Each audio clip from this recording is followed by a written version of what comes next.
Buffalo dream. Buffalo dreams, we dream of buffalo. Except only one of us. The other dreams of a hawk. Eagle. It wasn't an eagle? It was a hawk in the dream, but he took the mantle of the eagle. Right. Yeah. Buffalo dream. I mean, out of all DCOMs to not get an end credit DCOM song, why did Buffalo Dreams not get one? It's just right there. It's right there. It would have been something more like Buffalo dreams. When you have a dream about buffalo. Wow. Probably would have slapped.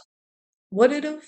Look, Train Dreams from Train Dreams was an Oscar nominated song that just went through the plot, and they could have done that.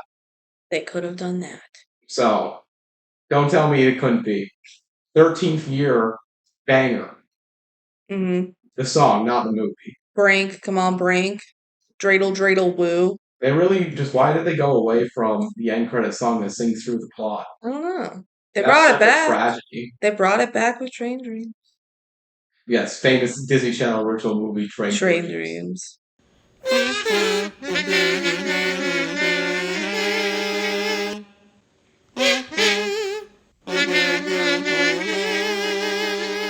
Welcome, everybody, to the DCOM Duo podcast. I'm Benji. I'm Kelsey. And we're the DCOM Duo. Podcast. Huzzah.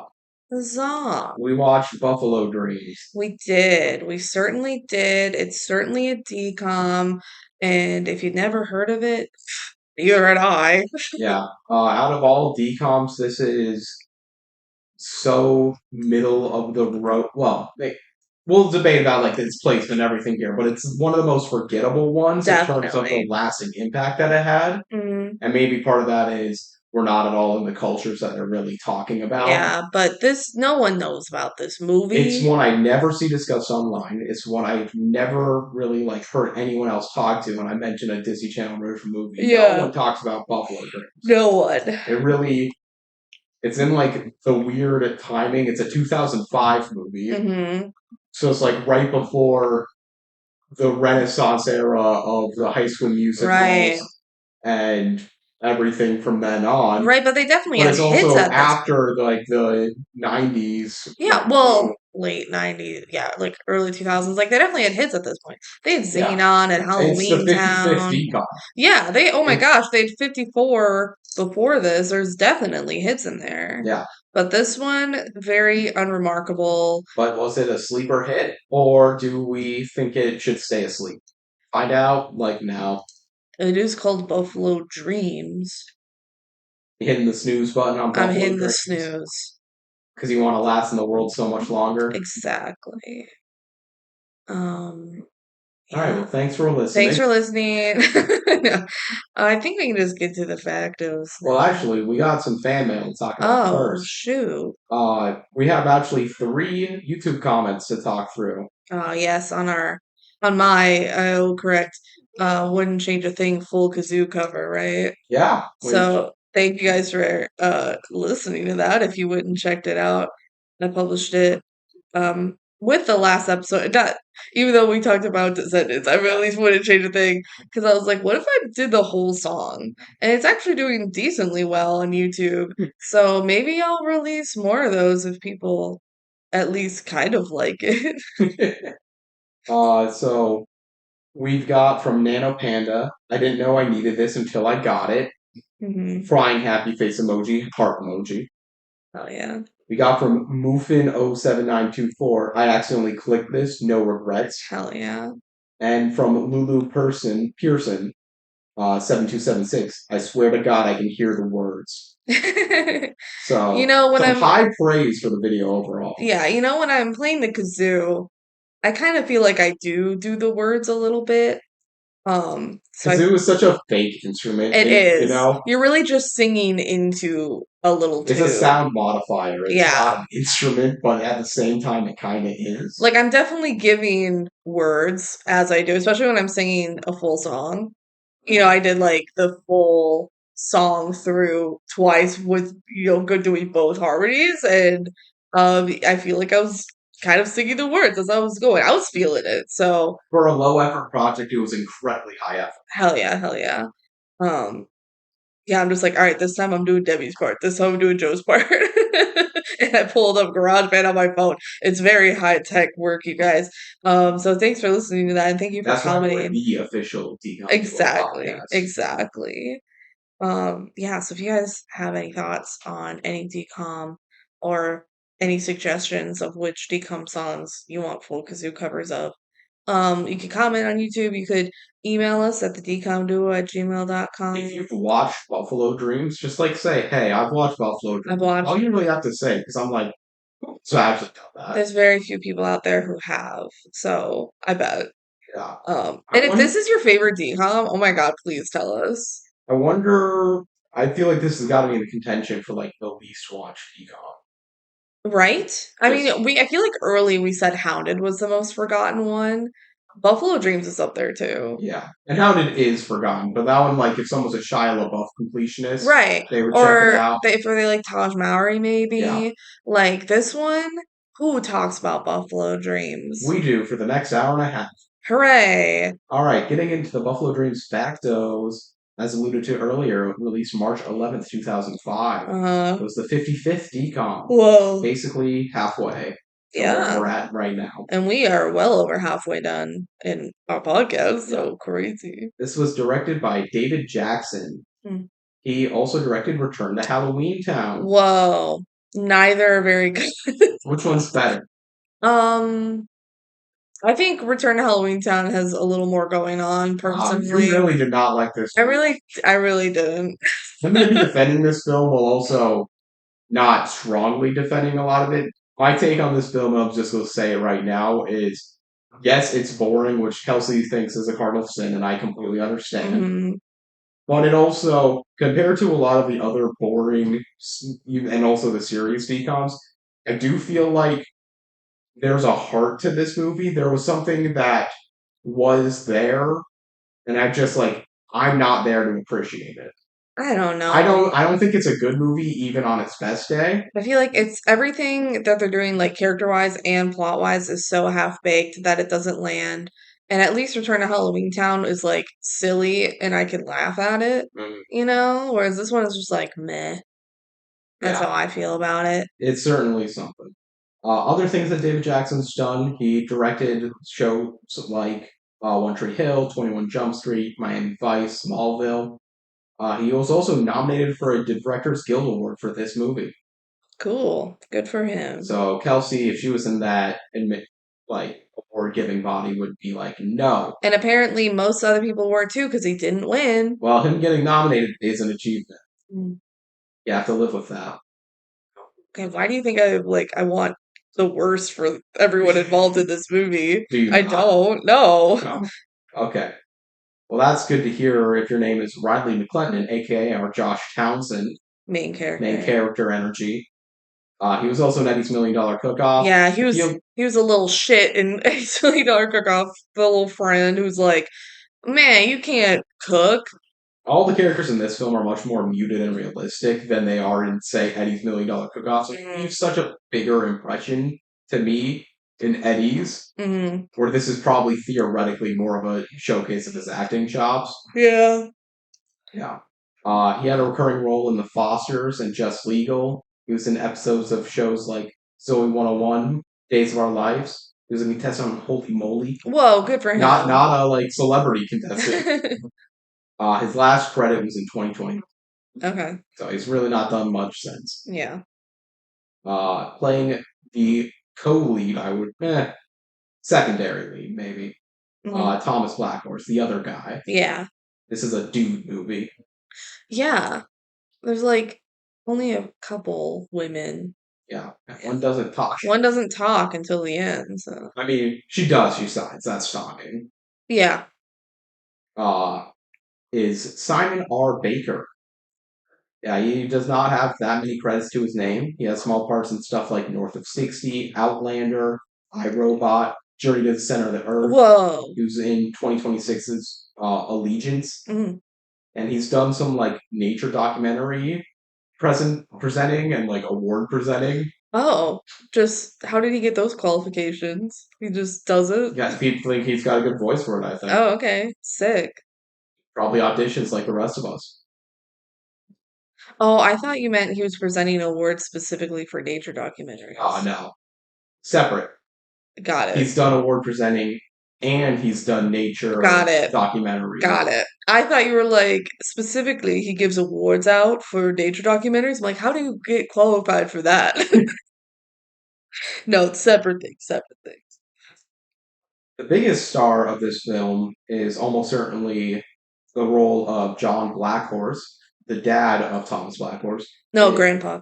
Grandpa, you're so right. Dad died. What? Who am I to forget a decom dead parent? Yeah, there's two of them. Uh, it's Graham Greene. He's an Oscar nom. Got nominated for supporting actor for Dances with Wolves. Mhm. That was, I believe, the Best Picture winner that year. He's had a lot of other roles. Honestly, like he just historically, he's the guy, one of several actors where it's like, oh, there's a big Native American role Mm, coming through. We're gonna mhm. give it to him. Yeah, Yeah. He's had roles and stuff like Kelsey wrote down Twilight New Moon. that's how I knew him. He's Harry Clearwater in that. Yeah. The Green Mile, Die Hard with a Vengeance, Wind River, Red Dead Redemption 2, Hmm. among several other things as well. He did die quite recently, actually, September 2025. Wow, Yeah, but he was a very active actor up until that point. gotcha. Playing the role of Dr. Nick Townsend is George Newbern. He was the dad of Dad Oh Naps. my God, I didn't even realize when we were watching. He's way less annoying in this one. Way less annoying. I think he wears glasses in this one Like, too. in this film, everyone is actually like a human character, more or less, Hmm. and that's unusual for a DCOMs. He is like a little annoying in this one, but not Yeah. nearly as much as in Dad Napped. He had a major recurring role in Scandal. He's a core cast member of the Father of the Bride series. He's been Superman in a lot of the DC animated universe stuff. Okay. He's Sephiroth in Final Fantasy and Kingdom Hearts, which is a huge role. He's done over 500 audiobooks. That's So you cool. may have just heard him narrate stuff to you without realizing it. Must be kind of fun, like, to have that as a job. You're like, yeah, I've read so many books just because you're reading them out loud. Like, I wonder if they're ever reading an audiobook and they're like, this one sucks. He also had a role in the original Adventures in Babysitting, Oh, fun. not the decom. Yeah, yeah, yeah. You said the original. Uh, Playing the role of the mom, Blaine Townsend, is Jane Sibbett. She's best known as being Carol, which is Ross's first ex-wife on Friends, Cool. the lesbian. Mm.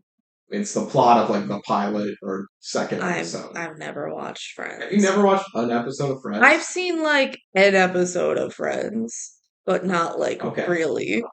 Well, as someone who has not seen Friends, rank the Friends for me. Um, just based on vibes and what I see around Chandler, Hmm. Phoebe, Monica, Rachel. Who are the other ones? You're missing Joey and Ross. Joey and then Ross. Everyone hates Ross. Yeah, right? I know that. Even though, honestly, I feel like in retrospect, as someone who watched Friends all the way through one time and hasn't put too much thought into it, there's part of me that's like, sometimes you like a good, just, fuck this guy, even though he's not that bad character. And David Schwimmer does that role to a T. Yeah. Yeah. Jane Simmons also done a lot of other TV credits. Most of the stuff I put down was Sandra Barbara and Herman's Head. Okay. Playing the role of Scout Blackhorse Mhm. is Tessa Vaughn. She had 6 other IMDb credits to her name that I had not heard of before. So No, really, nothing. this is probably her biggest role that she was in. Yeah. She did get nominated for a Young Artist Award for this. Cool. Yeah. Playing the role of the grandmother of Abuela Rose is Geraldine Keams. She's been like actively acting since 1976 all the Mhm. way through this day. Nothing that major overall, but like very consistent credits overall. Biggest things I put down is she had recurring roles in the show Reservation Dogs and Rutherford Falls. Hmm. So yeah, Cool. and playing the role of Kyle the evil boy in this, who Evil we'll get to Kyle. later, is very inconsistent. Yeah. But when he is mean, he's like arguably one of the meanest mean characters in the movie, like in Yeah. DCOMs. Oh, and all of DCOMs? I don't know about that. Again, he very actively intends to hurt. Oh, that's true. You very much are like he could have charges for attempted murder. So And not only that, like, he just is doing mean stuff to be mean. yeah. He doesn't get redeemed at all, which is No, interesting. which is interesting by the end of the movie. Yeah, we'll talk about that. This is Chris Hunter who plays him, Kyle.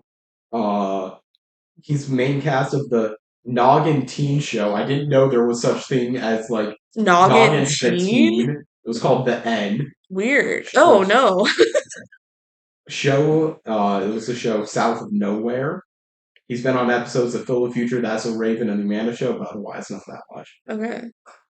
Playing the role of Domino, the radio broadcaster. Well, it's like so weird that this was even a role in the film. Like, why? What is her purpose in the Again, because movie? this is way more supposed to be an atmospheric film. They're Yeah, way more trying to build a place that feels lived in and characters that feel real. So having like this small town radio station that everyone's connected to I guess. makes some sense. It's Adrienne Ballion. She's in the Cheetah Girls. She's Chanel Chuchi. Yeah, which we talk about her a lot more there. Like, Yeah. I'm honestly going to skip over most of the stuff here. She's done a lot, Yeah. and she's still doing quite a bit. In fact, she just starred in a Roku rom-com called Chef's Kiss. Good for you, girl. So, still doing Yeah, stuff. biggest thing is By far the Cheetah Girls. she's in Cheetah Girls. If you want more info about her from us specifically, Yeah. instead of Googling her, go listen to our Cheetah Girls episodes. Playing the role for Moon. We don't actually get a last name for Moon. No, his name is just Moon. Do you think he gave himself that name? I think you don't get to give yourself a name in Oh. Navajo culture. Oh, I think it's thought you meant in specific. general. In general, I don't think you get to give yourself a name. Depends if you transitioned or not. It's Max Van Vil. He has had small credits in things like Bad Santa, Malcolm in the Middle, the original Percy Jackson movie, Wow. and Big Mama's House 2. Okay. So some big credits there. His last acting credit was in 2012. He's currently a DJ. Oh yeah, he's I love like, when I find, like, yeah, this says what they're currently doing, and it's something interesting. yeah, he's like, fuck acting, I'm gonna be a DJ. Hell yeah. And then that really covers the main cast. I also put down the person who played Virgil, because it's Christopher Robin Miller, who was also in Going to the Mat, Hatch and Pete, and Return to Halloween Town. So worth Also noting. Professor Layton.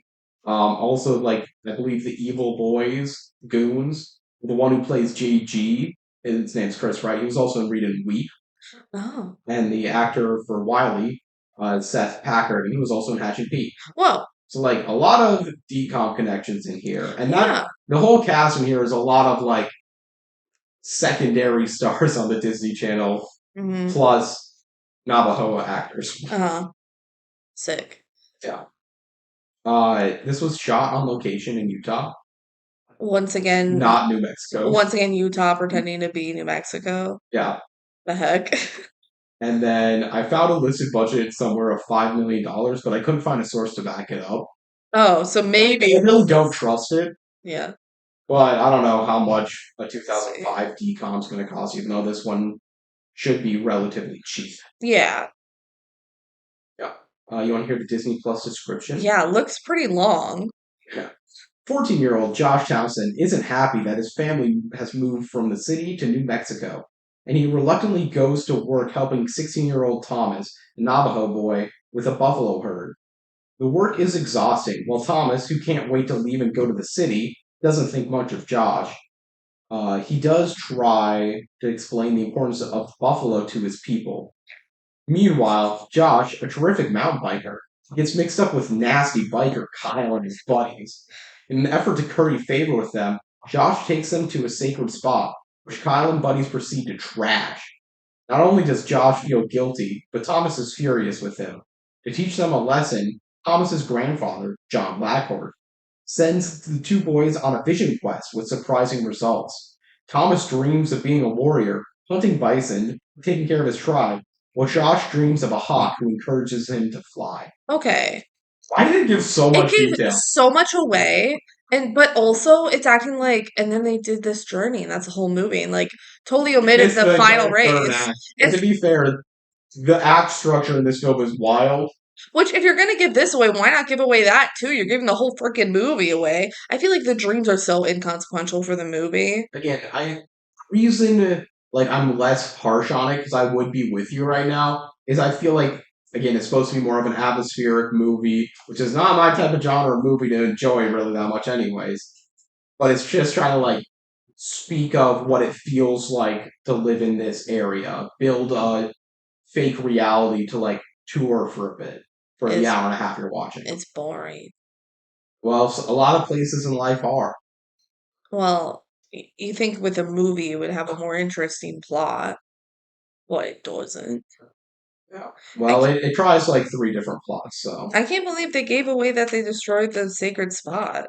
yeah, it's That's kind of crazy. That crazy. is the biggest moment in the movie That's for the most me. interesting part of the movie to me. That's like if I wish they did more stuff like that in for the rest of the movie, Yeah. but But it's they interesting don't. because I feel like they never wanted Josh to look like a bad guy. You know, and it was his fault for bringing them there. Yeah. I don't know. Well, yeah. And we'll talk about it. It's trying to be like a coming of age for him too. Yeah, I don't know. This movie just the whole thing feels off to me. Like, I often say the movie doesn't feel like a DCOM on here, but this one mostly actually does feel like a DCOM. It just yeah, feels like a weird DCOM version of a more serious and probably more interesting movie. yeah. I just feel like it didn't pay off the way I wanted it to, and it feels very half baked in basically every aspect. So that being said, are you ready to jump into the movie? Jump on in? Yeah, I'm just doing jump in.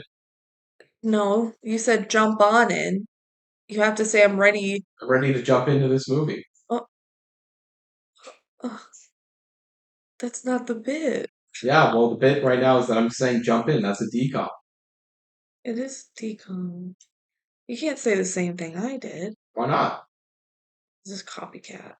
And, You're a copycat. and, That's not okay. and. I'll leave right now. Okay. Okay, bye. All right, so we open on this movie. No, I own it. Oh, wait, but I thought you left. I'm back.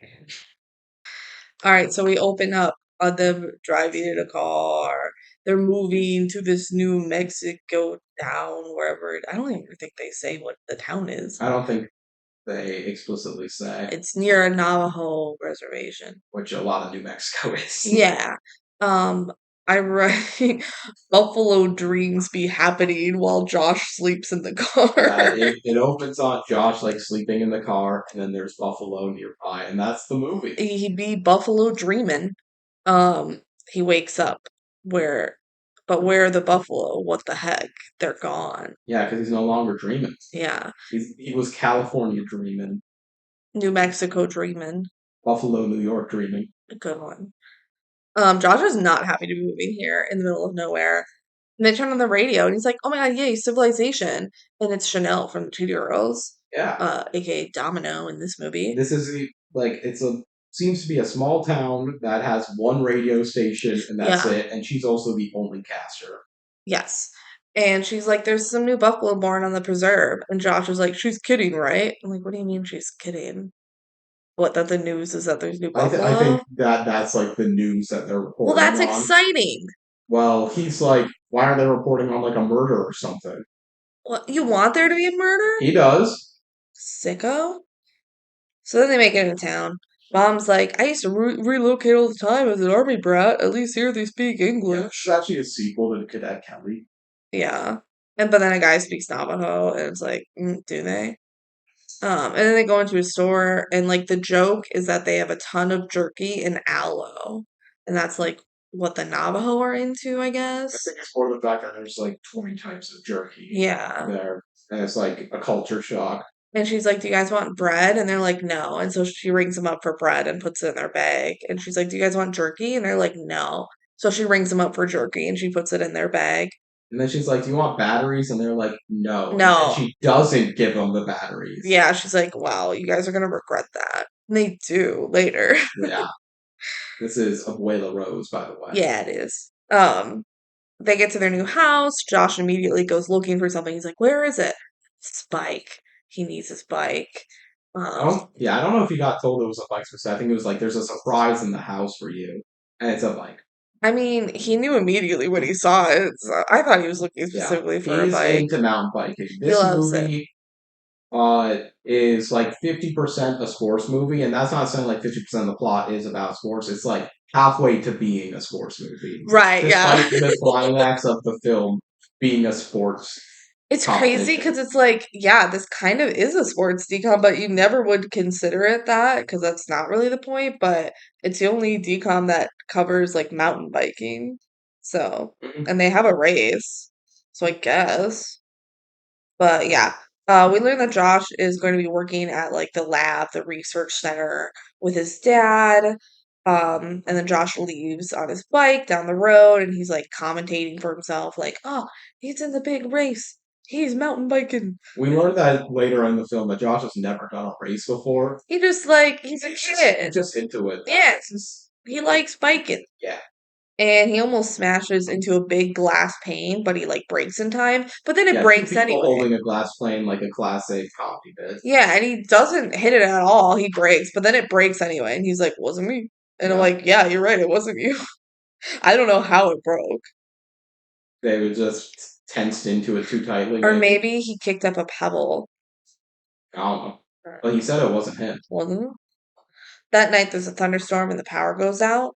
And Josh is trying to work on his bike, but now it's His dark. bike is shit, by the way. And the flashlight didn't work because it didn't have batteries, and they don't have batteries. Well, Oh it my does work god. for like 1 second. But then it dies because it doesn't have batteries that are And alive. did they just buy this house as is?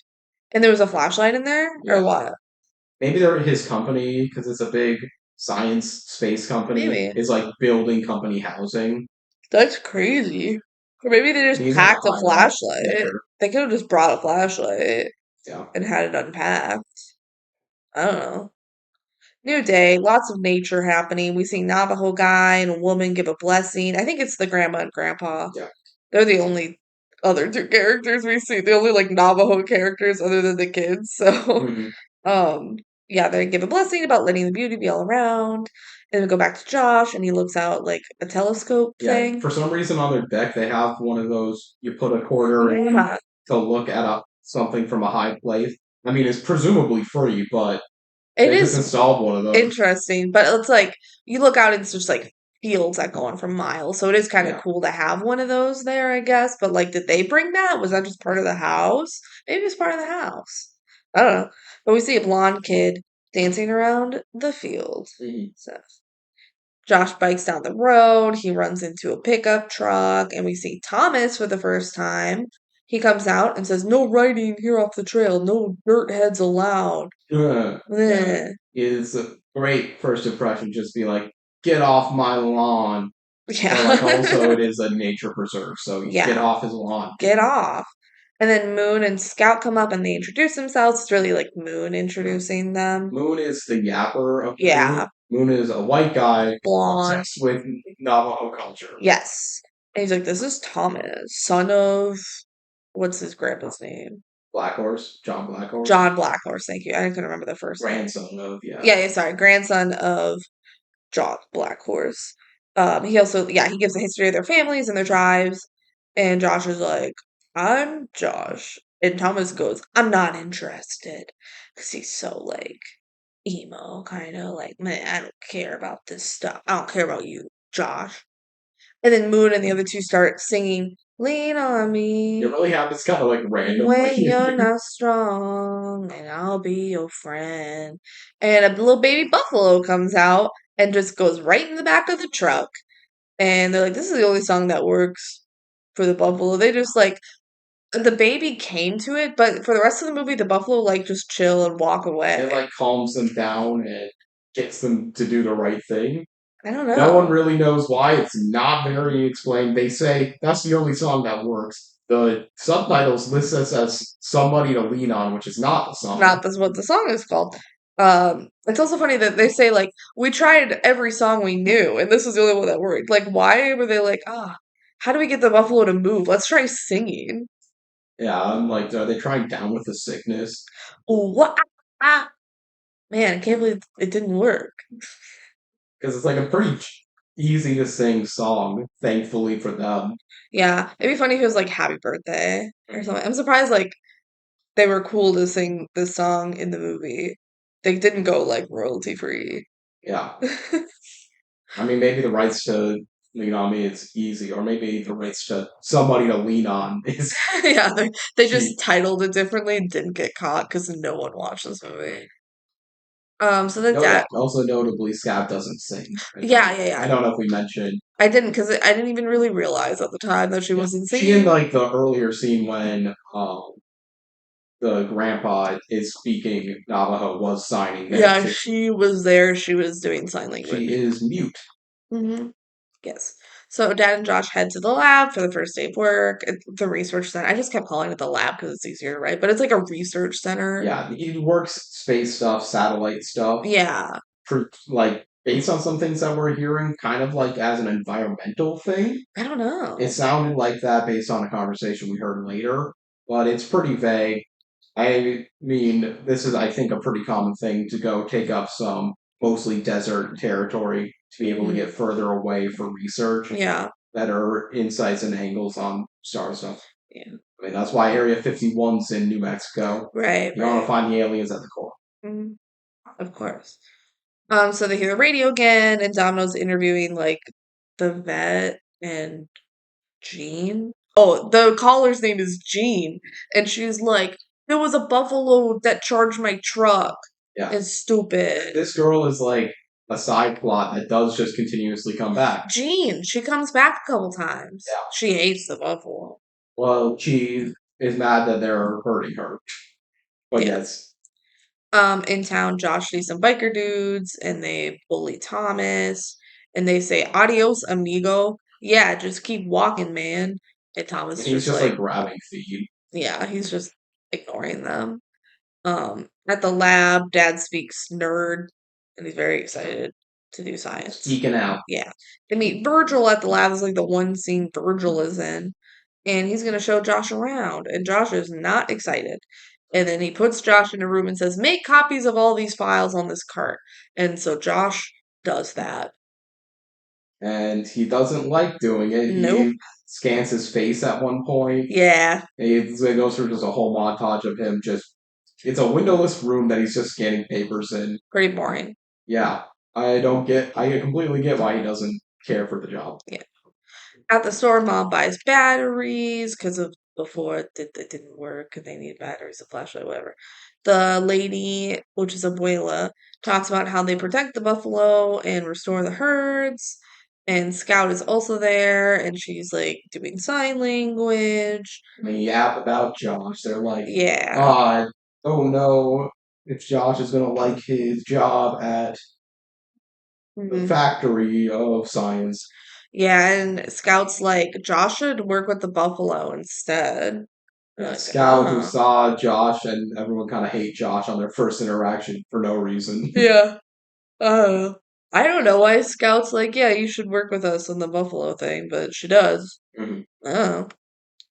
At the radio station, Domino's interviewing Kyle and his wrecking crew, and she announces that they want to test your bravery on the tracks, on the bike tracks. Friday at Red Rocks. Be there. Yeah, he's gonna get as many mountain biking people as he can. It's just like a Yeah. kid being like, "Hey, come to this public location." Yeah, we're gonna ride our bikes. Sick. And then Thomas walks with his grandpa in a field, and he tells grandpa he needs like a real job. And grandpa's like, check out this plant. It helps heal. You can get a lot if you know nature. Something like that. I don't know. He's like, look around you. Yeah, he's always has a gimmick up his sleeve. He Yeah. says, or Thomas, I think, says later. It's just like Mm, he knows some ancient remedy. for everything. This movie is very much spiritual over science, which is an Yeah. interesting sub like theme for this Right. But movie. I feel like they don't even really get into like actual Navajo culture. I mean, I don't really know. But We can't claim to be experts. it feels like, to me, it feels a little bit more just like stereotypes. And they're just like, oh, yep, we eat jerky and we use plants, and it's like, what do you actually do traditional here? That's like for your culture. And they're like, yeah, we take care of the buffalo, and they don't really say why, other than I think just like nature preservation. So I don't know. I just wish it went deeper, but I just felt bored the whole time, personally. Um, okay. Thomas is like, you can't get Scout's voice back. Yeah, none of those remedies are doing that. And we're like, oh, she's not deaf. She's just mute. And they explain it later more. But Grandpa's like, the tree has to be rooted before it can grow. And he talks about community. Yeah, another theme that's present throughout this whole film, the whole arc they try and send Thomas on is like you have to respect where you came from. You have to understand your roots and Hmm. build up your own community there, which feels also like both of those themes to me are often different from what you see in a DCOM. Uh, the spirituality over science and Hmm. the again building up roots because they're really like making Thomas look to be bad. They're framing it as a negative for him to want to see the world. Right. They're like, stay here in your small town with your culture. Which maybe there's something interesting there with um like the Navajo culture and Native American culture and like should you leave or should you stay? Like that's something they could have explored more in this movie that they just don't really. Yeah, I just think in this movie it's interesting what like pebbles of themes that they're like trying to get you to consider. Yeah. Well, again, it's a more of an atmospheric film of just trying to give you a world to live in for a little bit. Yeah. At home, mom takes pictures of her food because she's like a chef or Yeah, something. she maybe has a job for it. She's been like published in a cookbook, I think. Yeah, I don't know. She's like, "How's work, Josh?" And he says, "Cruel and unusual." And then Dad chews him out for copying his Because it face. got into an actual report. He thought it Yeah. was just going to go into one. He took it Yeah. out. Also, Um, his picture of his face is like not even a funny photo. it's just his Yeah. face. And then Mom brings up that they need help at the Buffalo Preserve, and Josh is like, "No, I met a guy that works there, and he's a jerk." And she's like, "Well, you can ride your bike." And so And that's enough for him. Josh's like, "Fuck it, I'm in. I just want to It ride is my a bike." windowless room versus outdoor activity Yeah, for a young, active boy.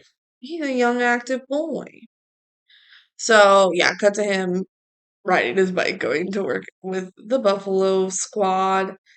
He rolls up to Moon, Thomas, and Scout, and they're like, "What the heck are you doing here?" And Scout's like, "He's never worked a day in his life." She signs it, Yeah, and I'm like, she's the "Girl, person that said for him to come here. yeah, girl, you said Did he just you." get a bad read on him the first I time? don't know. I think what she meant was that like his hands are soft and they handle gloves, but whatever.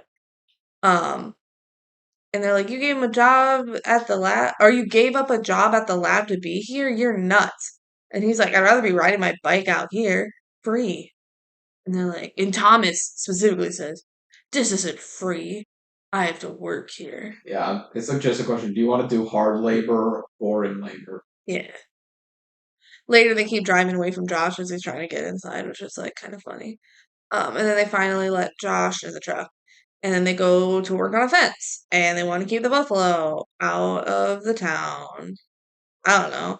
And Josh is like, what do you guys do with the buffalo? You don't eat or wear them. You don't keep them as pets. And Thomas is like, it's a native thing. I think it's just trying to respect nature. Right, but why don't they explain that a little more? Other than just hand waving it away of like, yeah, it's just Navajo thing. It's not the type of movie that it is. I guess.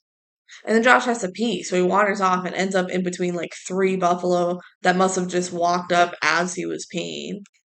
And he starts singing "Lean on Me," but he doesn't really remember the words. So he's like, Please leave me, Mr. Buffalo. "Please don't hurt me, Buffalo." Yeah, I really don't get how he goes and finds a rock to pee on. He pees. When he gets out, there's three buffalo. Also, the other the other folks that were there, Thomas and Moon and Scout, they also show up, as do the evil boys. Why is everyone there right where he was peeing like 10 seconds ago? And he doesn't really notice that He really had to pee. these people and animals are just walking up on him because buffalo leave, and then the biker dudes show up, and they're like, "What were you just singing?" And he's like, "I'm not singing." Also, like, how bad does it be like, yeah, singing makes the buffalo calm? Yeah, just be like, Try it sometime. I just saved my own life. How about that? Um, but then the bike going.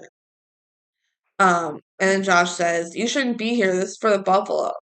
And the guys were like, they're like the buffalo." Sorry, but then the dudes are like, "This buffalo. Oh my god!" But then the dudes are like, "The buffalo gets so many acres. Why we can't ride on a few?" And Josh was like, you have to stay on the trails. You can't be like in the preservation area." And they're like, uh, "We like going on the boulders and getting some, Fuck you. yeah, we like getting some sick air, jumping off the rocks." And Josh was like, "Oh, really? Actually?" Because he loves biking, you know? And then Thomas and the rest show up, and Kyle's like, "Tell your friends to share." And then they all ride off. So a little bit of tension there, but Josh is also like a little intrigued. He's a little into it. He's a little into it because he likes bikes. Yeah. So, Josh is pretty simple. which how convenient for him that there's like a whole biking club in this town Community. he moved to. You know, It's fronted by like Satan. yeah. So then we have a commercial break.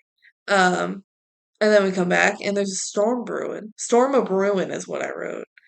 And Josh wants to ride his bike despite the weather because they're like done with the buffalo stuff and they're like, "You want to ride home?" And he's like, "No, I'm gonna ride my bike." And they're like, Boone's like, "Are you sure?"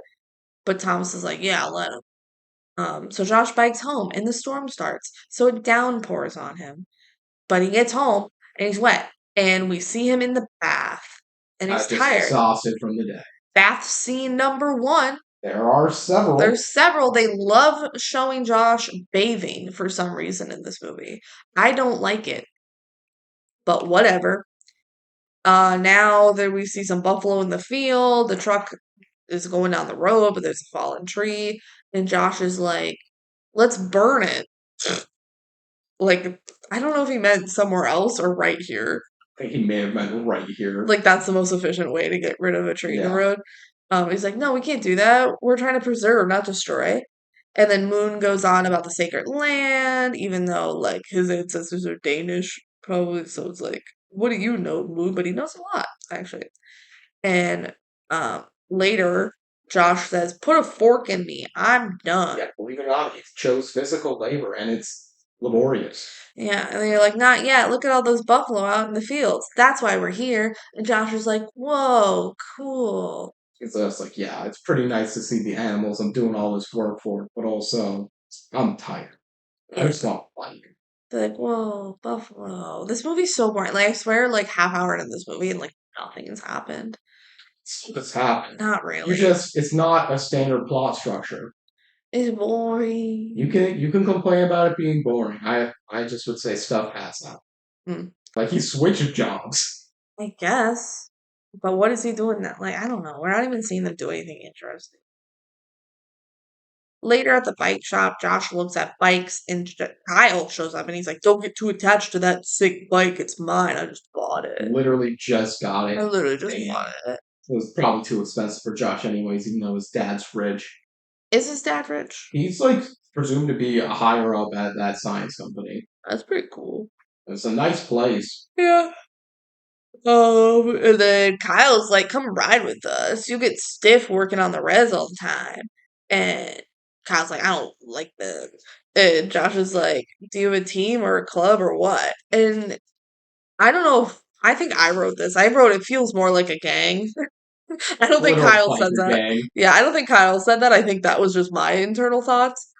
But then yeah, Kyle invites Josh to the Friday thing at the Red Rocks. And Scout and Grandma were watching from the back, and Grandma's like, "It's time for my potluck." Yeah, this entire scene, Kyle is not an evil character. No, he seems This totally is like chill. where it would be a much more interesting, I think, character development if they kept kind of this behavior, but he was still doing mean things because he just didn't think they were bad. Right. It's kind of what they're going for, but again, then they do some stuff where I'm like, I breaks my credibility to believe that he's not just an awful. Yeah, I feel like the first like 2/3 of the movie, Kyle is just like a guy who just like doesn't really care about the reservation, but he's not like doing stuff that's super intentionally mean. He just like wants to ride his bike, Yeah. right? But he's like inviting Josh to this thing, and he doesn't seem like he has really bad intentions with it. Um, and so like you could believe that the story could be like he just learns to appreciate nature more by the end of the movie, and he was never like truly evil. But no, he just like totally heel turns later and like attempts to murder Josh and actively doesn't care about the reservation. So I don't know. Kyle is a bad guy. He seems chill right now. It's partially the movie is framing devices as, hey, we're gonna have this young kid moving into this culture, so you get to learn along with him about Yeah. everything in his area. But they still want to kind of have an emphasis on the white man holding the natives down. Hmm. So they needed another character because they didn't want Josh to not be rootable. In fact, Josh like never really does the wrong thing in this He film. does He once. does once, and like that's the most interesting part about it. I'm surprised they don't Yeah. have him struggle a bit more morally. I know. He's just like, well, I said I'm sorry. And then he just moves on within himself, basically. But I mean, we'll talk about it when he gets to it. He does like challenge Kyle and stuff, but that's later. Okay, so now we're at the potluck. Josh and his parents show up, and mom brings her food, and she meets Thomas, and grandma's like, "Oh, he doesn't speak Navajo or eat Navajo food." I don't know. I don't know. It's just a potluck scene, and the dad meets Moon. Yeah, it's just like a big get together, but it's just the characters we know talking and interacting. Yeah, They're trying to win Josh over to keep him from the dark side. I think so. Yeah. Later that night, the kids lay and look at the stars, and Josh is like, "Oh, there aren't this many stars in the city. This place is so big." And Thomas talks about how his grandma wants him to be more Navajo. And Josh is like, my dad wants me to be more sciencey. And then we see Grandpa talking to the dad saying, like, the boys are going to be friends because you and I have a lot in common. And the dad's like, oh, you work at the research center? And he's like, no, but we have the same mission, which is like nature, I Yeah, the think. dad is talking all sciencey about like all the stuff he's doing, and Protecting the environment. I was like, I really didn't mean that deep. Yeah, yeah. Grandpa's like, yeah, same. My people explore and protect the earth. So, yeah. Not that much exploring, but I don't know. I know, because he's like, don't leave. yeah, this movie's not really an explore, except explore within yourself, I guess. Yes, explore within yourself. So then Josh walks around the house and sees Scout mouthing along to a song in her room. And Thomas comes up and is like, yeah, she can hear perfectly fine. She just can't talk. And Josh is like, has she always been this way? And he says, no, not always. And then Josh thanks Thomas for dinner and everything, and then leaves to be with his parents. And Grandpa suggests that Thomas hangs out with Josh. Like, make sure you show him the right way. Yeah. I don't know. They're really, I feel like the grandparents are really putting a lot into Josh. Hmm. They're like, we gotta show him the way, I mean, how many people move here at the time? They're I like, guess. oh, he's going to the dark side. Kyle had him in his grasp. Yeah, we can't let another kid go. To the red box. I know, yeah. So that's later. That's a little later though. Right now, Thomas and the other two take Josh to a very secret place, very sacred place. And they make him promise not to show anyone else. And Josh is like, yeah, I don't really know anyone else. He's gonna do it in like 3 scenes. I know. They get to the spot, and it's a really cool waterfall, and the kids strip down in their bathing suits and jump off a little cliff. It's like a decently high jump, but not like crazy high, you know? It's like a little scary, but they're not going to get injured or anything. Um, and Josh is scared at first, but then he does it. Yeah, well, all of them are like, you don't have to do it if you don't want to. Except Scout is saying, no, he has to do He it. has to do Which it. goes against, like, kind of a moral that they're trying to show later on. Yeah. I don't know. It's so weird though, the editing, because like the actor, like he definitely, the jump is green screened. Like I don't think he actually jumped off the waterfall. I think I remember seeing a fun fact about this exact thing, which is saying what you said there. Yeah, Riley did not jump in the first scene with the waterfall. A green screen was used. All the other actors actually did jump. Yeah, why didn't he jump? Didn't want to. He's scared. Scared cat. Whatever. Later Josh asks why this place is a secret, and Moon explains that like back back in the day, this is where like boys learn to become men or something. And Thomas is like, Moon, your ancestors were probably Vikings. Why do you care so much about Navajo? And Moon's like, because I like that they had to go through stuff. And Josh asks if they had any visions, and Thomas is like, no. But Moon wants to have a vision. Moon wants so bad. He wants so bad to have a vision. And Thomas is like, I don't believe in that stuff. But Moon believes. And they have so many stories to explain stuff, which is cool. And Josh asks Thomas, like, why don't you care about that stuff? Why do you get mad at Kyle? At Yeah, those if guys? Like, you don't care. about it, why are you so mad at them for Viking? And Thomas says, because it's my job. I guess he's saying, like, they need to stay off the reservation because it's my I job. think it's also because he, like, what they're trying to hint at here is he has some internal care. He does care. Yeah. Yeah. But he just pretends like he doesn't care. Later, they hike back, and Josh is, like, literally so sunburned, so Scout gives him part of an aloe leaf. Yeah, he just rips it off of the plant that was there. Which does work. He's just like, I've never had it out of a bottle. Like, not in a bottle. And then Josh gets home, and he says hi to his parents outside. And he's like, I need a new bike. Yeah, they're all just, like, resting outside. They're like, oh, this is lovely. Yeah, they're like, whoa, Josh, you're so different now. You have aloe on your skin, and you were outside. I don't know. And he's like, I need a new bike. And the mom's like, don't do it at the moment. And they don't get him a new bike. Well, not for a while. Yeah. Later, Josh is out waiting with his bike, and the grandparents show up in the truck and pick him up to head to Red Rocks. Yeah. So I'm like, oh, must be Friday. Like he's sneaking around. I know. Like, did he get this ride arranged? Presumably. Maybe the parents arranged it for him. I don't know. It's so weird because we're like, what is happening? But they take him to Red Rocks, and he sees all the other biker kids, and Kyle's like, oh, hey, you made it. And Josh like turns around to the grandparents, like, thanks for the ride. This area isn't restricted or sacred, is it? And they're like, nope, just have fun. Have fun. Don't do anything stupid. Yeah. And then they bike race. And they're like, oh, Josh, hope your bike makes it. It's pretty run down. So yeah, they start the race, they do some biking, they do some sick jumps, sick nasty jumps. Lodge. Oh my god. Josh is like, he takes the lead. Notably, I'm not confident this is a race. It is a race. They're all racing. I thought that. It felt like in a lot of ways they're just like trying to go through the course and do some jumps. Together? Yeah. Because they're friends. Well, Josh like works really hard to take the lead. Yeah. So he's trying to show himself. Yeah, and his bike does suck. It doesn't have like gear shifts at all. But he's just raw dogging this biking, like that's gotta suck. And he just absolutely puts his front wheel into a giant rock and eats shit. He wipes out. And luckily, I think he was wearing elbow pads, but other than other parts of I don't think he's wearing a helmet though. Is he wearing a helmet? Oh, that's they good. always wear a helmet. Every that's character wears a helmet. That's good. But yeah, the boys ride by him and laugh at him. So, bummer. Bummer, dude. Later, Kyle says, guess we'll never know who's better because he wiped out. See, it was a race. Yeah. Because he's like, oh, we'll never know who won. I don't know if it was a race in quotes versus... Because especially later on, the parents are like, he's never done a race before, but it's also not an official race of any way. But again, I think it's just like going through the track. It's unclear. Yeah.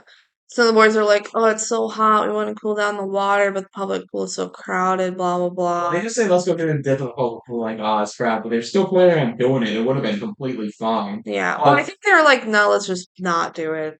Maybe they were. I don't know. It doesn't really matter. Josh is licking his wounds. And Kyla's like, probably wouldn't have happened if you had a bike like that. And the others make fun of Josh some more. Yeah. Well, they're like about to drive off, and they're like, do you see how he wiped out? What an idiot. What an idiot. He's so dumb. And that's what gets Josh, where he's like, fuck, I need outside approval. Yeah. In a not very... in a way that doesn't feel as character-driven to the rest of his behavior. Yeah, especially like they were about to leave. They were literally like driving away. But he just can't help it. He goes, I know a great place to swim. Like, he just wants to hang out with them. They're like, oh, you do? Like, and I don't know. This crime, what he's doing right now, what the others do to it is way worse than you could possibly have expected. Yeah, from this. He thought they would just something swim. Mean that he did because he was told not to tell them, and he knew they were untrustworthy characters. He was told literally don't tell anyone. Yeah. And then he goes and tells people, like, immediately. which is dumb. But this is also the most interesting thing to happen in the movie, in my opinion. So, because like actual like conflict and stuff is happening. So they go to the special place and they drive right on the land. They knock down a tree with the truck, like just being super disrespectful. They go to the waterfall with their cans that are definitely not beer, you guys. Don't worry, it's not beer. And it's so clearly in the script here. I do wonder if this script was not pitched as a DCOM, was pitched like to other like mediums first and was older Maybe. and they aged it down because there's Well, multiple scenes like this. Teens can be drinking beer in other True, movies. but they can't show it in a DCOM. No. But like I think this was supposed to be aged up a little bit. Maybe. It also makes sense like he was too young to need a job. I know. Like, yeah, why does Josh need a job? He looks so baby. So yeah, there's a lot of small elements like that. I think this was originally older people in the script. Or like older teens. Yeah. Yeah. It's because it's still a coming of age Yeah. movie, no matter how you slice it. Yeah. Yeah, so then they throw their cans are definitely not beer into the water too, so they're just straight up littering. Crazy, but I guess people in 2005 were just kind of littering all the time. I mean, people probably still do that. Kyle head first dives in. Very Crazy thing to do. He didn't know how deep. Jumped in yet? Yeah, he doesn't know how deep it is, but it is deep enough. When we're talking about jumping in here, this is like a 15-foot jump. Yeah, it's wild. You could die. Yeah, Josh will tell you that very shortly. Josh is scared to jump again, but he gets pushed in by one of the guys that were still up there, and he like crawls up on the rock, and he's like, "You could have hurt me," and they're like, "You're fine." Fine, baby. And he sits all alone on the rock, sad and cold. We haven't talked about it too much here. He basically, since like seeing the cans come out, has regretted this. Yeah, you can tell he's like nervous about it. He wishes he didn't mention it, but he has to see it through. Yeah. In town, there's a buffalo in the road, and guess who's here? It's Jean. Oh my god, lady who hates buffalo hitting her car? Yeah, she's pissed. And Thomas rolls up and he's like, "Lean on me when you're not strong." And the buffalo walks up to him, and everyone's like, "Yay, good job, Thomas." Good job, Thomas. Way to do it. The buffalo's like, "All right, I'm out," and it just walks away and leaves town. Sick. Good job, Thomas. Man, these buffaloes are not afraid of natural predators. No. Back at the cool sacred place, Kyle spray paints on the rocks. Crazy work. And Josh was freaking out. And he says, "This isn't your land." And Kyle says who? And Josh is like, "The Navajo? This is a sacred place." And they're like, "What are you so scared of?" And he's like, "I'm not afraid. I'm ashamed." And then he's like, "You guys need to leave." And they're like, "No, we're not leaving." Yeah, just the act of like, one thing is to visit it and trash it a little bit. Yeah. And like potentially be visiting the future. To spray paint it and tag it is so unworldly, just evil to me. Why do they have that with them? It's just in the truck, maybe. Especially, we haven't seen them be graffitiers. No, I thought they were just bikers. Just to be me. Yeah. It's like truly, I mean, it's good for the movie because then when the other kids come up, they know for sure that someone was here. Yeah. And that's probably why, but it's again where his evil friends are going to be redeemed by the end of this film, more or less. I know, and Kyle isn't. It's crazy. They're doing the same stuff as Kyle. They pushed him in. One of the guys did, not Kyle. And they're throwing their cans and shit, spray painting. They don't care. And this is the point of the movie where Kyle's like, "Oh, you're just an evil motherfucker." Yeah. And there's no redeeming you. And he never changes after this. Right. It's crazy. But also, this is the most interesting part of the movie to me because now, like, Josh has to deal with this guilt. Yeah. And, like, how is he going to move forward? Eating away at him, and he knows it's shit. So what he does is he says, "I can't go into work." I wouldn't want to go into work either. Like, he feels so ashamed. He says he's not feeling well, so he stays home. We see the other 3 kids at work, and they're like, "Oh, it's so hot. I want to be done now." It's like, "Oh, yeah, we'll just fix the fence." And fix the fence good, bad, the dirt road people. They ran it over. They did it on their way to the sacred place. Yeah. I forgot what it's called. They did have Sacred Waterfall. No, it was like stepping stones or something. Like they had a specific I name don't for it. think it's a real life location. No, no, no. It's just like what they call it. Yeah. I just forgot what it's called. Yeah. Uh. Anyway, then they're like, we'll fix fence and we'll go for a swim. So then later they go to their spot and they see all the spray paint and all the garbage everywhere. Scout and Thomas realize immediately that it was Josh, and Moon is like, we don't know that for sure. And it's like, who else could it have been, Moon? Who else could it have been? It was obviously Josh. The three of us are here. We're the only four that know about it, apparently. And so Scout, again, this is like sign language. You get like subtitles for her. She like asks the spirits to fucking kill those guys. Basically says, "Can you strike them down?" And Moon is like watching her side. He's like, "Whoa, no, no, no, No, no, no." no. Do not ask the spirits for that.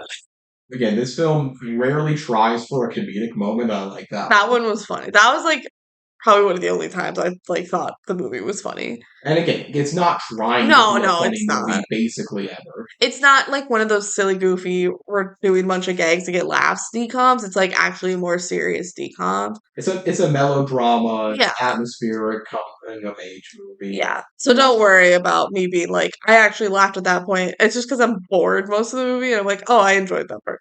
But yeah. Thomas is like, no, don't ask the spirits for that. Ask where Josh is. He's like, I want to get, I want to get him. I hate that guy. Can't believe people do that. Yeah, it's pretty good moment though. Just be like, we don't need to know where those fuckers are. I don't know. I just need to know Josh. Yeah, this is Josh's fault. Or I'm mad at him. Get ready for Thomas to be punished for this. Yeah. So Josh is working on his bike at home and the doorbell rings and mom's like, oh, you want to eat something? You haven't eaten all day. Just like He's tell like, us. I'm not hungry. And she's like, you're hungry. I think you're hungry. And just tell us, the audience, that like he really is taking this hard. He like can't even eat. And then Thomas comes down with his grandpa and they accuse Josh of showing the guys the sacred place. And Josh is like, it wasn't me. It's like, yeah, it was, idiot. He's like, I tried to stop them. I don't think he was saying it wasn't me, Oh, as in, I didn't show them. He's like, Yeah. it wasn't me that spray painted. yeah, he's saying like, I didn't do any of this shit. I tried to stop them. Yeah. And Thomas is like, we told you not to tell anyone. And then you showed those jerks. And Josh is like, I told you I tried to stop them. And Grandpa's like, the boys need to find a balance in nature to live in Hozo. Hojo. Hojo. What's that? You don't want to know, says Thomas. So basically, they're being sent to like live in the nature preserve for one night with like very little supplies. Yeah. Just to be clear, here's the definition of Hojo. Okay. Because I don't actually give it to us here. Philosophy encompassing beauty, harmony, balance, and wellness in all aspects of life. Okay. So basically, they're on a spirit quest to just spend the night in nature, even though it's Description would call it storm. a vision quest. 'cause Yeah, Even though they're not actively looking for visions, they just both get they one. get one. Well, they dream of buffalo, except only one of them does. Yeah, I know, and it's like, oh, this is the point of the movie? Question mark. Um, I don't know. Like, it was so clear in that argument. Like Thomas isn't saying like, "How dare you spray paint the place?" He's like, "I know you didn't do that. You showed them the place in the first." Like that's the problem here. But Josh is like, "Oh, I tried to stop them. I tried." It's like take accountability for showing them in the first place, Josh. What you are accountable. Yeah. So then the boys pack up to go in the wilderness alone and discover their true nature and determine their place in the world. Embrace the dreams and animals that may visit you. And Josh leaves at night and he's like, bye, parents, I'm leaving. And they're like, cool, yep, bye. And he was asleep. As he tries to leave, his dad goes like, I'm worried about him, but they're like, go. We gotta let him do it.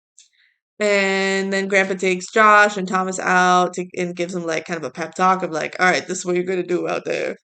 But he takes all the bags of everything they prepared and just dumps them out. He totally empties their bags of like all their food. And Josh brought like dim sum in a little Tupperware. He's like, no, you can't have that. And he gives them a pocket knife and some vests, kind of like poncho kind of looking, like fabric.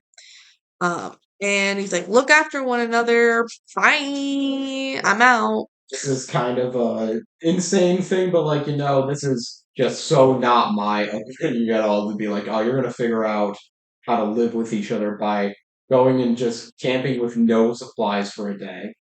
Yeah. They have a pocket knife. So they go off on the reserve, and like the grandpa's narrating over them as they're like on their way. And he's like, go to a place to bring forth what you are and the way you might be. And Josh trying to make small talk about caves, but Thomas is like, man, I don't come here a lot. We don't just spend all our time in caves. And um, Josh was like, what is Hojo? Is it like a vision quest? And he says, Navajo don't do vision quests. Like, Thomas is always just like, man, I don't care about the Navajo. I'm not going to explain anything. It's also something where, again, I don't know enough about game cultures to know stuff, but he's really obsessed with the idea of vision quests, and I think it's so that when we get to the dream sequences that are coming up, like, you're primed for it. I But it makes it guess. just come off of, like, he's read one thing in a book, and it's like, that's what it's about. Hmm. So then they cool off by the creek. Josh finds some candy in his bag because the grandpa didn't take it, I guess. And Thomas refuses to eat any. And Josh was like, should we camp here? And Thomas is like, no, a bunch of animals come here, including like cougars and stuff. So that wouldn't be Yeah, smart. he starts talking about some small animals first, and Yeah. he's like, I can scare him off, and he's like a bobcat and a cougar. It's like, oh, Fuck you. nope. And then Thomas starts to leave, and Josh is like, trying to come too. And Thomas is like, stop being a follower. You led those guys to that cool place. And Josh is like, I'm sorry. What was I supposed to do? And Thomas says, you're supposed to stick up for us. And Josh doesn't say what. Leave, please? Yeah, something like that. And he says, I'm sorry I couldn't stop them. Thomas says, we trusted you. And you told them our secret because you think it's more important to hang out with those guys. And I don't know why. They're jerks. Let's just go to opposite ends of the river and meet up tomorrow. They're worse than jerks. They're mean jerks. So true. Also, yeah, they're just like the last thing they got told by another human being was, "Hey, stick together." And Right. now they're gonna split up They're gonna to split. sleep. But like Thomas is so real for this. Not like really abandoning him, but just his argument of just like you Yeah, thought it was more important to hang out with them and be a follower to them instead of just like sticking up for the Navajo and the sacred land. yeah. Like, yeah. And I mean Josh is saying sorry. And at this point, that kind of is all he can do is just like take accountability. And he is taking it. He's just not taking the accountability as much on the. I shouldn't have brought them there.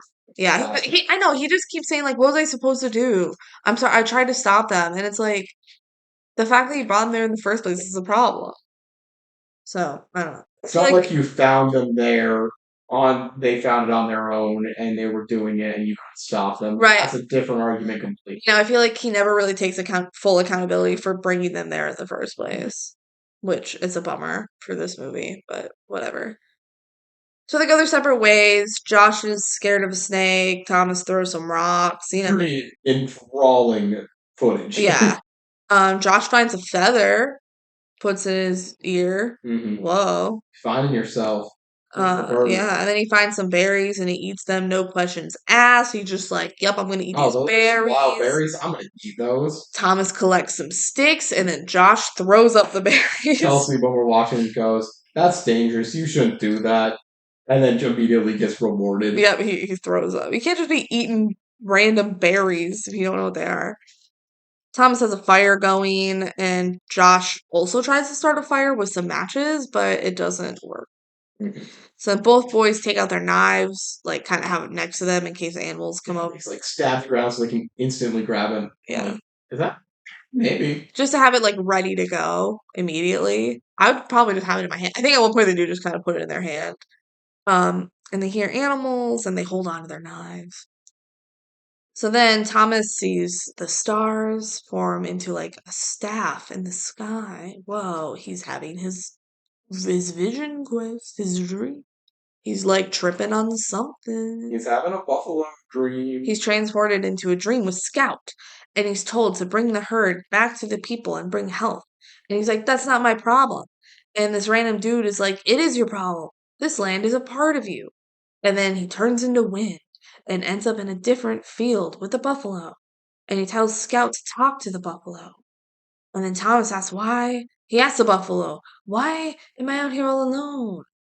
And they're like, "You'll never be forgotten. We'll help each other."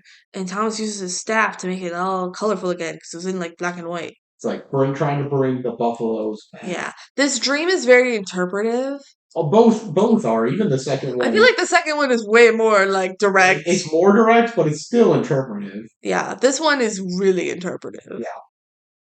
I wish these dream sequences lasted longer. It's fun to have a sequence like this in a movie, especially a serious movie. Yeah, and I feel like it didn't really land. And I didn't Especially this is really. what it's named after. Yeah, I wish they let these sequences be like 10 minutes long. more in depth and like relate more to the movie because I feel like after it happens, like nothing really comes of it. I also again wonder, did they just hand fist the third act of this plot because they said to themselves, we need a different climax for this movie? We need a sports climax. Because it really feels tacked on. This feels to me more so of the intended ending, Yeah. and like goes from this into them saving the herd, Yeah, I feel and like cut that would out have the been better. entire like 30 minutes of the Viking subplot. I think I would have liked that better. And they could still do something with Kyle a little bit to Yeah, like close that too.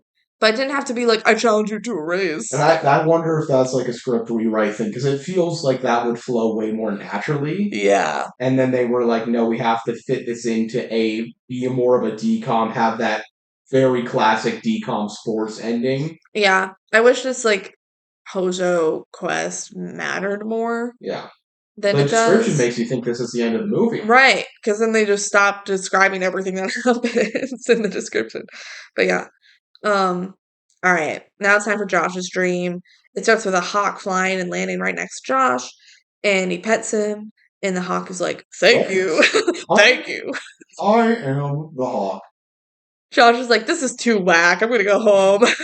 And he looks down, but he's on a giant cliff, so he can't Yeah. jump home. The bird's like, "We all got bird in us. You can choose which bird you are. What bird spirit are you? Get back to me when you find out. Are you a hawk like me? Are you Are an you eagle?" there was another one. This I love that the bird talks, and it does like they had it move its beak as if it was talking, which is funny. Yeah, then it flies away. Then Josh looks down the cliff and jumps off, and he flies around the field. Whoa! He ends up at the waterfall, and he says the eagle has landed, he's gonna be an eagle. He found his persona. and that's the whole vision, the dream, the eagle dream, the hawk dream, The hawk the dream. bird The dream. bird dream. But bird dream sounds like a worse title than buffalo dream. Yeah. So then it starts to thunder, and Thomas wakes up, and Josh wakes up, and calls for Thomas, and they start running for each other, and they reunite and head for the Yeah, cave Josh runs through a through the river. river. Like I was wondering myself, when did they get on different sides of the Oh, river? apparently one of them crossed at one point. It must have been Josh because then he crosses back. I don't Yeah.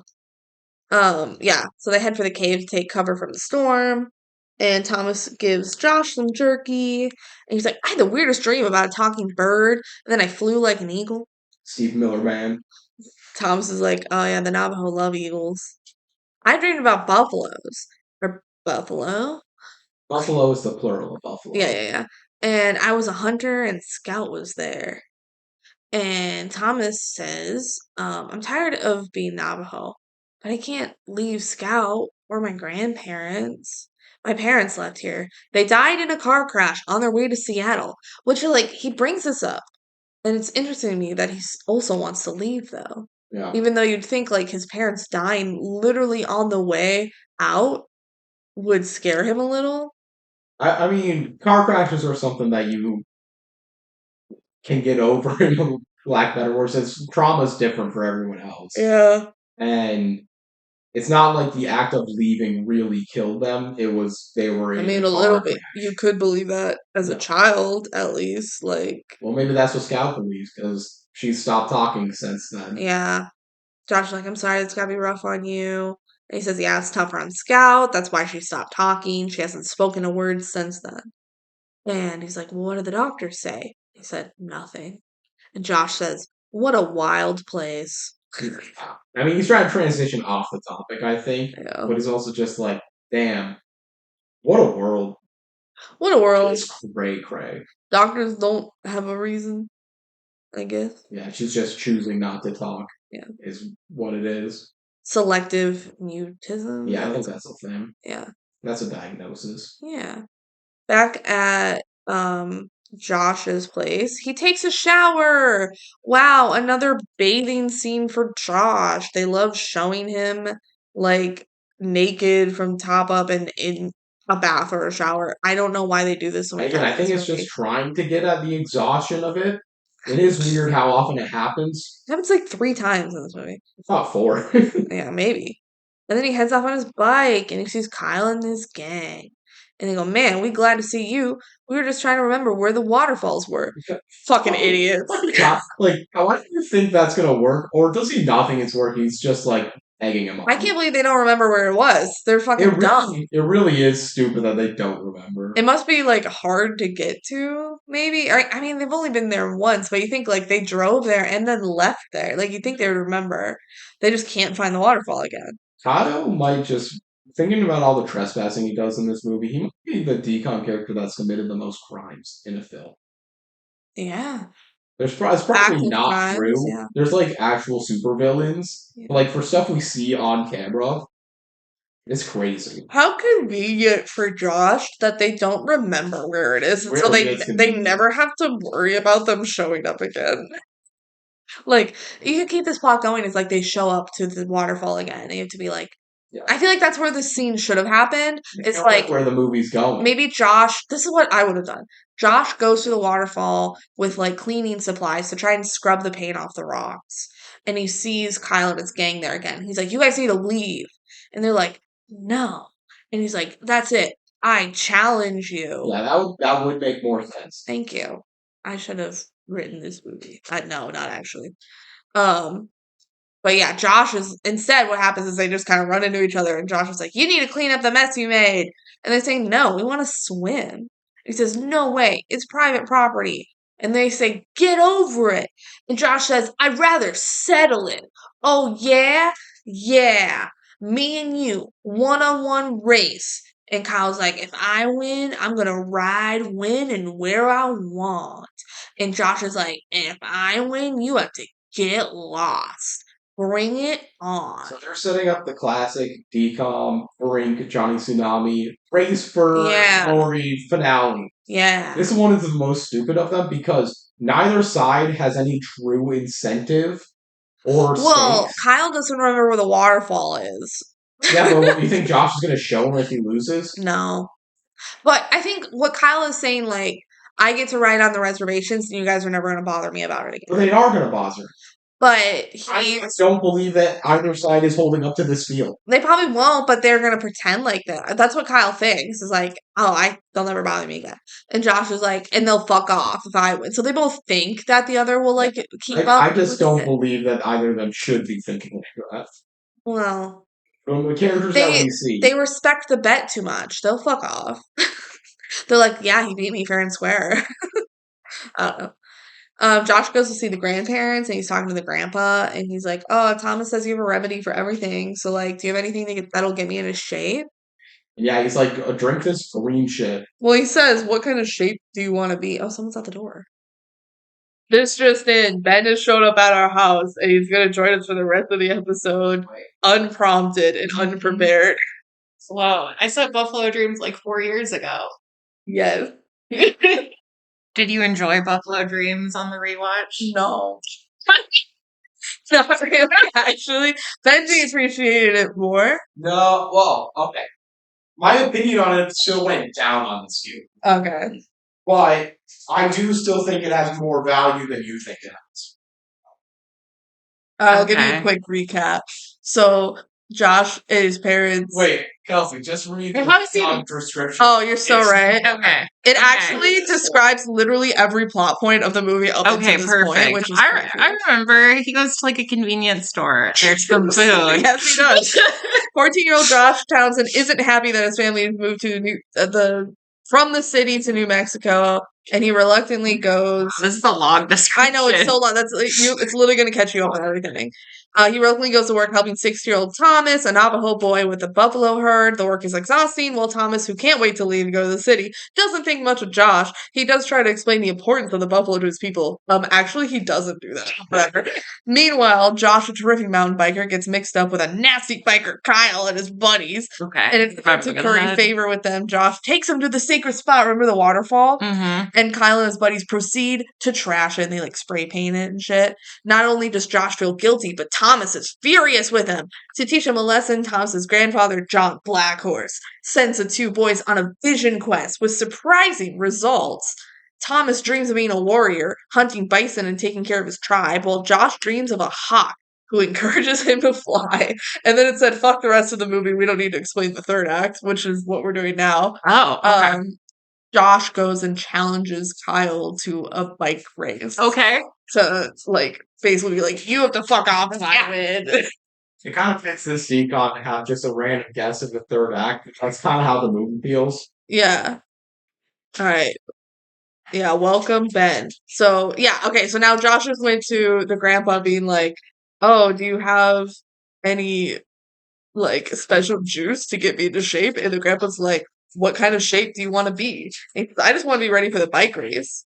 He says, you have a good and true reason for doing this? He's like, yeah, actually, Yes. completely. Actually, I do. When is the race? It's in 2 weeks. By the way, one of Kyle's lackeys was like, oh, we have to push the race back a week because I'm getting my braces off. Teenager shit. Yeah.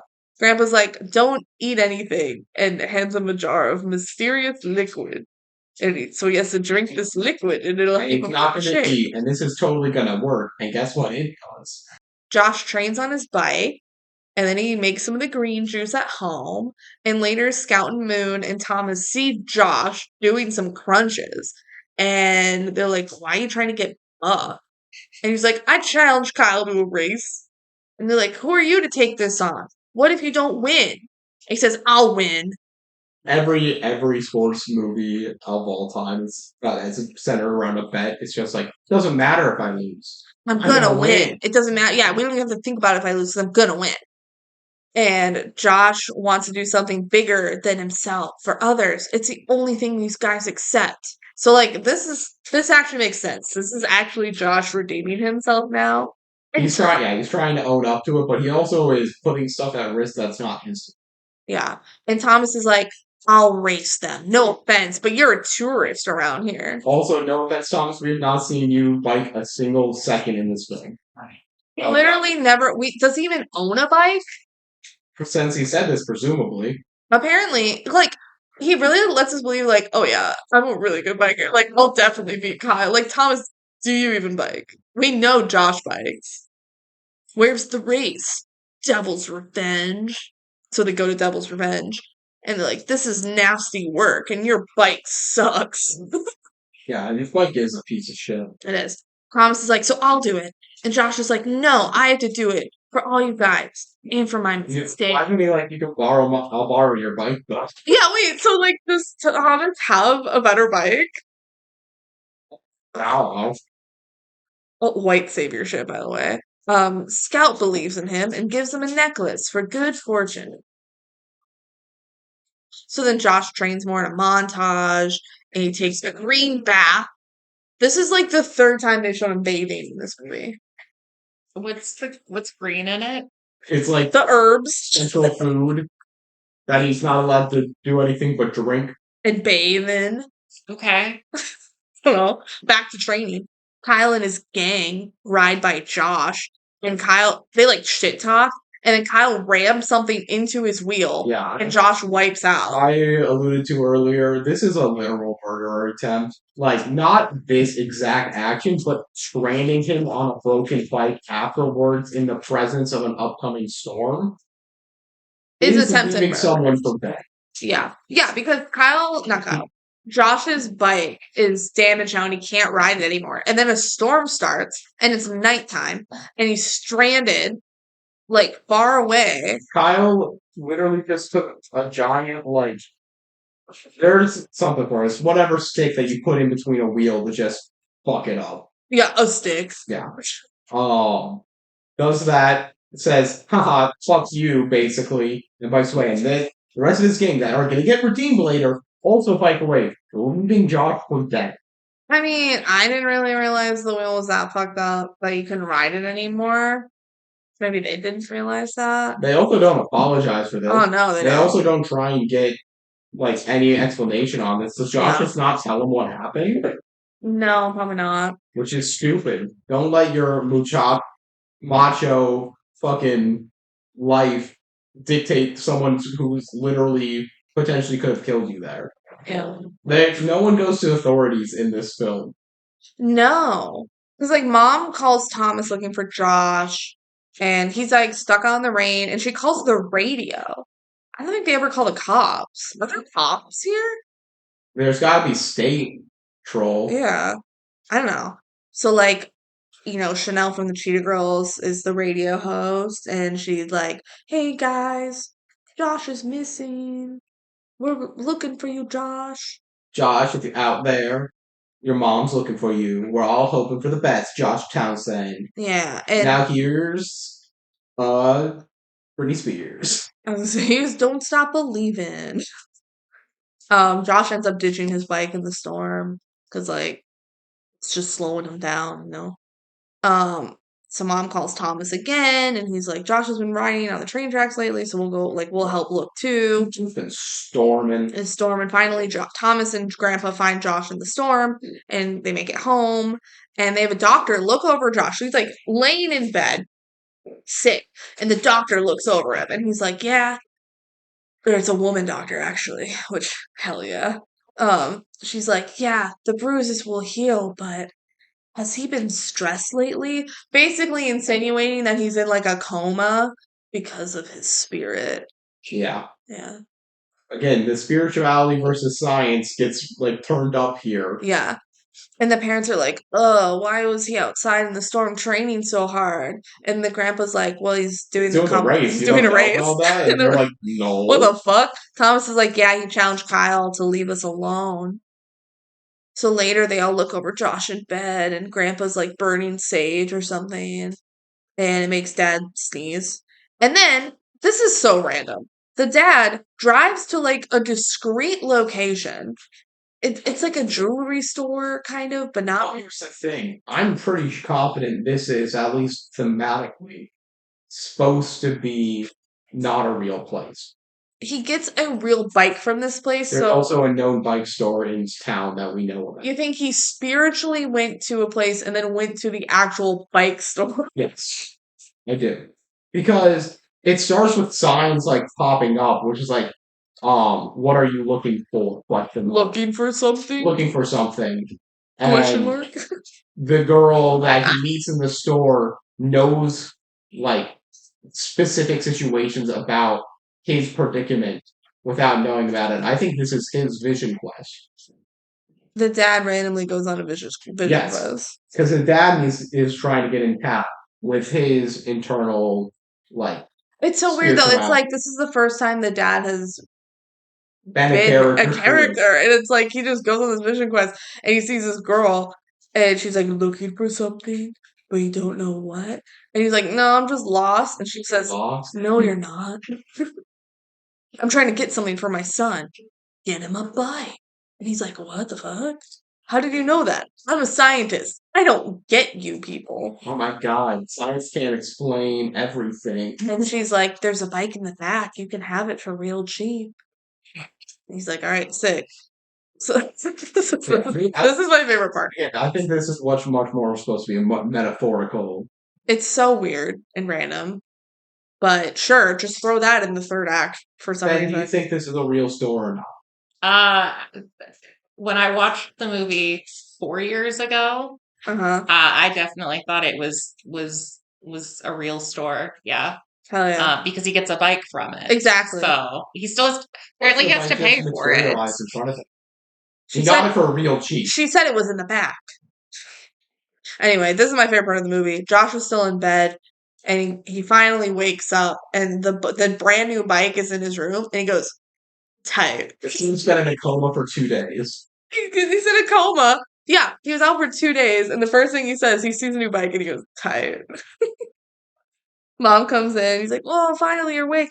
And Dad comes in and is like, "Good morning." And he's like, "Awesome bike, Dad.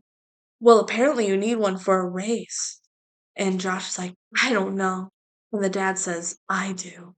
I can't believe they immediately are like, yeah, he's gonna do this race. They act like the dad has been against him biking the whole movie, and he hasn't been. Like, this is some big arc that they're I think completing. this got written in a different way. Oh, just like the whole movie. It's so weird. This is a weird decomification of a plot. Yeah. But again, I think the whole time, this scene, everything. Wired the family. I know he's physically fine other than bruises. I probably wouldn't let him race after knowing that Kyle tried to kill him on the tracks, and that's the last time he was biking. Do they even know that? And that's where I'm like, if they don't, he needs to like tell them that, or they need to figure out what happened. Yeah. Before letting him bike again. Mm-hmm. So the parents drive Josh to the race, and the dad speaks science about bikes. I don't know. They get to the track and they set up to watch, and like everyone's there.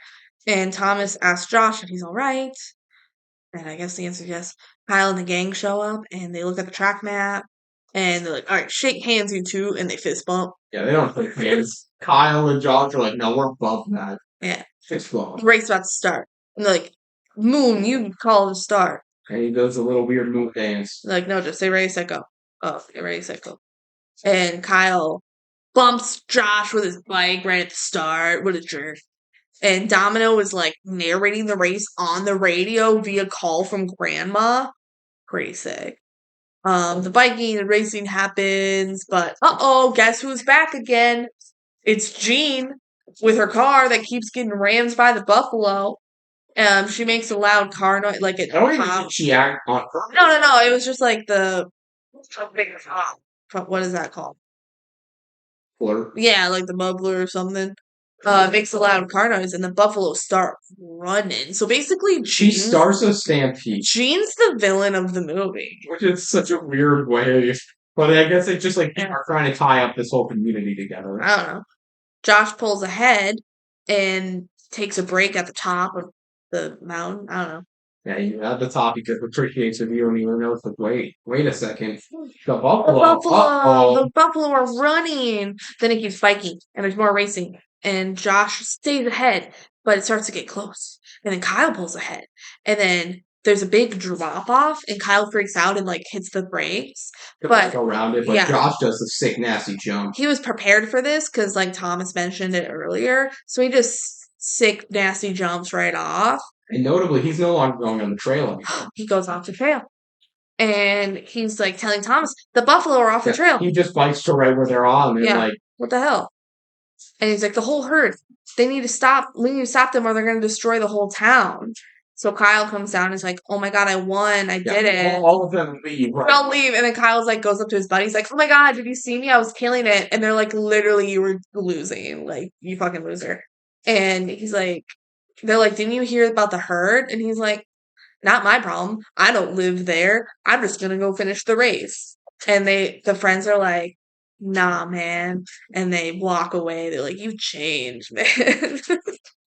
Like, all of a sudden, the friends are redeemed, but Kyle's just an evil motherfucker. Yeah. It really is unearned of a redemption. And this is the last we see of Kyle in the movie? Yeah, it is. And they don't finish the race. Because that's just not actually the point. Yeah. So all the kids get on bikes. They all have a bike now. So yeah, they did have bikes. Why didn't they just let Josh borrow one of the better ones? I mean, he ended up getting a better bike in the end, but still. Yeah. They all get on their bikes and make a plan to herd the herd. So Thomas wipes out near the stampede. So I guess he isn't very good on a bike. Don't know why he thought he could beat Kyle. Yeah, doesn't he know Kyle's like sick at this? He's sick nasty, except he can't do sick nasty jumps like Josh.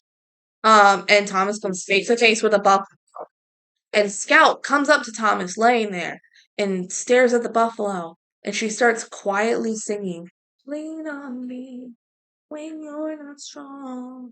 And I actually fuck with this scene. Like, the way it's edited of her silent, like, very quietly singing, and it plays over the footage of the rest of them, like, herding the buffalo, is actually very well done. Again, I think there's talent and there was purpose behind a lot of stuff in this movie. I just think the end product wasn't much. It made the stakes feel high, the way that this was edited. So I liked it. And Thomas is so happy that she's like singing and he joins her in the singing. And the song worked and the buffalo's like, all right, I'm out. Yeah, because you just sing Ling on Me to a buffalo and it pieces out. It'll either get in the back of your truck or it'll piece out. Yeah. It depends on how you sing it, maybe. Yeah. Hooray, we did it. And Domino thanks them on the radio. Yeah. Thank you, Domino. We never mentioned at the point. Domino was getting a phone call from We did mention. Okay. But we need to highlight how absurd that is. Well, she has to commentate the race. Yeah. How else are you going to get the play-by-play? She's in her radio station. That's just like, this is all this stuff that's going on in this local town. It's this kid race. Yeah.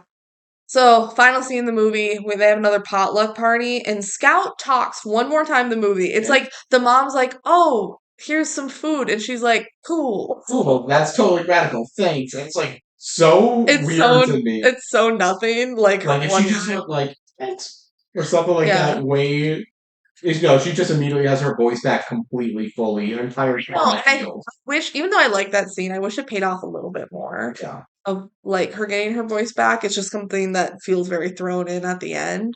Especially like, I don't know, they never fully wrap back of like what happened with his parents and is he gonna leave? Like, we don't really know. They just kind of end the movie. Well, that's for Buffalo Dreams too. You're right, there's definitely gonna be a sequel. So the grandpa gives a speech. He talks about the animal brothers and sisters that live within us. I feel like they never fully came back circle to Josh being an eagle, but sure, I don't know. I feel like Scout singing with Thomas wrapped up his vision enough. But like Josh, maybe when he jumped off the cliff and he flew, maybe that was him flying like an eagle. I don't know. Yeah, that's probably what they were. That's probably what it was. And then he gives Thomas a necklace that belonged to his father to honor the ancestors. And he calls Josh up to thank and honor him for uniting so many to sustain the buffalo. And he says his name is now Rides with the Wind. He got assigned his name. Yeah, Rides with the Wind. Yay for friendship.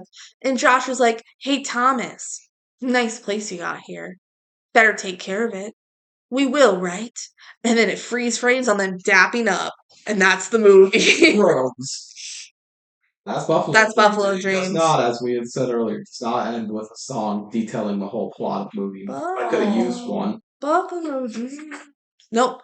So Ben, what did you think of the movie? Oh, yeah. I thought it was okay. Yep. I remember thinking it's watchable. I thought it was boring. Yeah.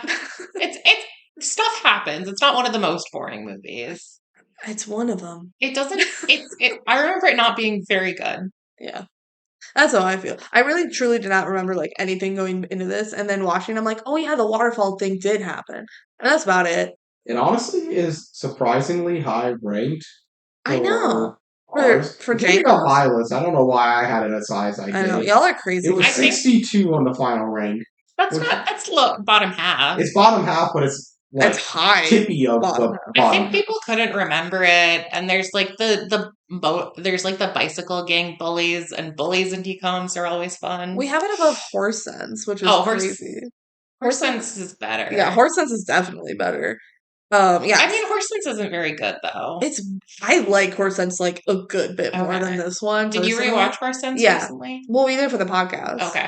So like, I feel like I do remember Horse Sense, and I actually appreciated a lot of the melodrama of Horse Sense worked a lot better for our takes. And the arcs and that one, the character arcs, that one made a lot more sense. There's atmosphere to this movie, which I can understand.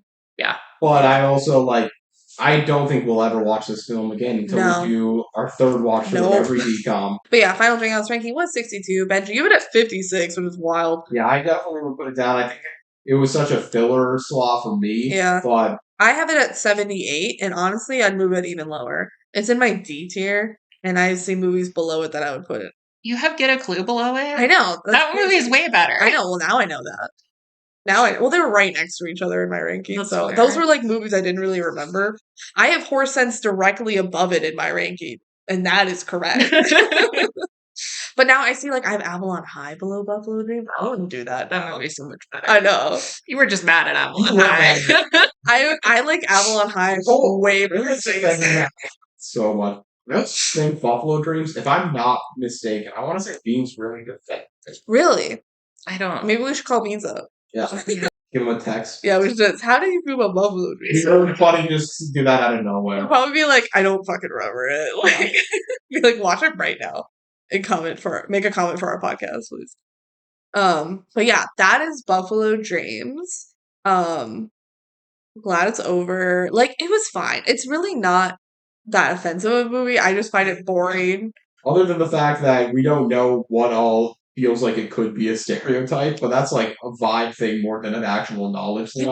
I wish they showed more Navajo culture and appreciation of it.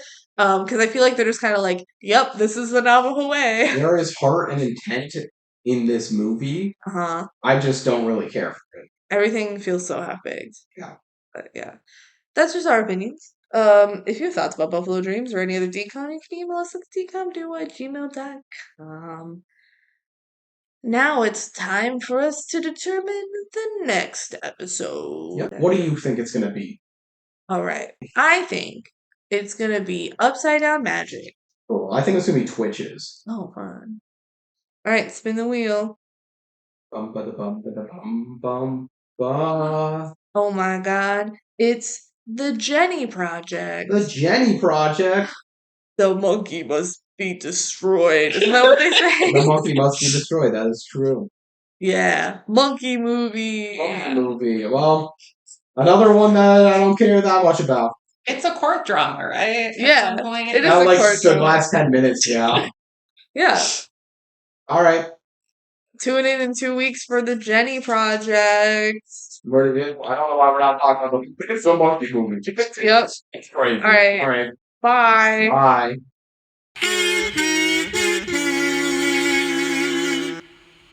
Themes from our next episode. The monkey must be destroyed. Hey, son. I went to, where did they go? Africa? South America?